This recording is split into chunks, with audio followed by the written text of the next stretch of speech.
So whose choice is it on who you marry? Is it God's or is it yours? You ever think of that? Sometimes I have thought about that. Yeah. You know, heaven wants to provide for you. God will never force his plan on you.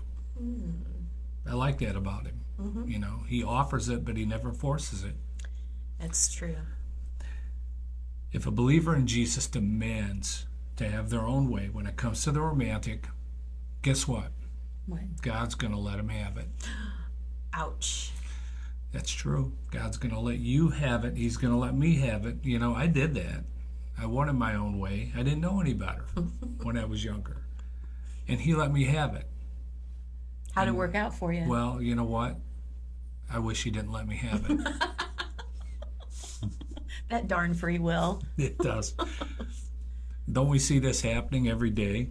We do. Of course we do. You know, it's much like Jesus. He has provided for the forgiveness of sin and all other things that God provides through the cross, through Christ. He has provided for that. Yeah. But does not much of humanity not experience all that God has to give simply because they have not chosen it? Yeah.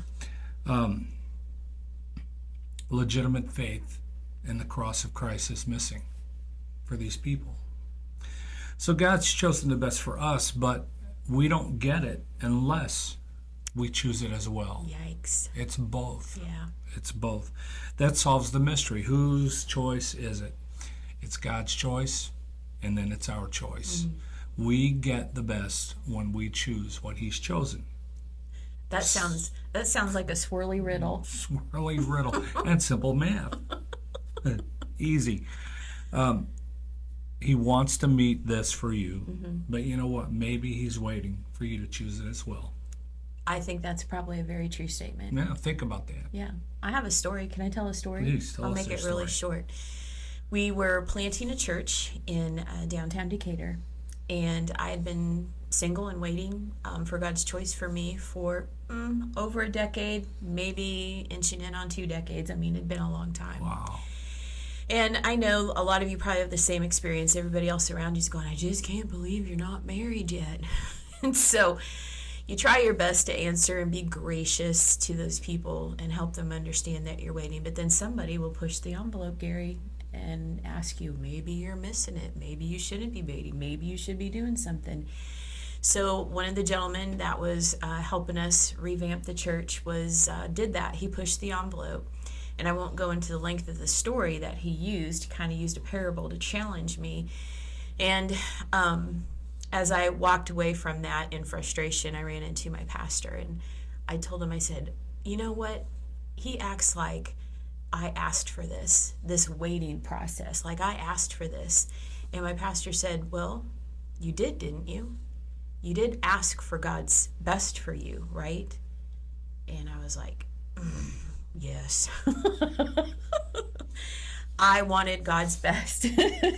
It was my choice. I wanted his best. And I stopped really looking at it as so much as a right choice or a wrong choice in a mate. I started looking at it as it's either my choice or it's God's choice. So that's what I did. Just like you, I chose God's choice. Sounds like a riddle, but it's a winner. It's a winner. It's a winner. Winner, winner. Yep. And I think probably what's really important for people is you really need to get serious about your faith. I think that the church right now is super anemic when it comes to knowing the Word. When you know the Word, you know God's character, and that's where your faith for the romantic is going to come from. You guys we've got to get serious about getting in the Word. Did you find out that he was a matchmaker through the Word? Yep. Yep, he did. And he wrote a book about it. Yep. We want to encourage you guys to visit godoftheromantic.com and also follow our socials if you want more. You want to go deeper, visit us in the outside places and check out Gary's book, God of the Romantic. Bye. Bye.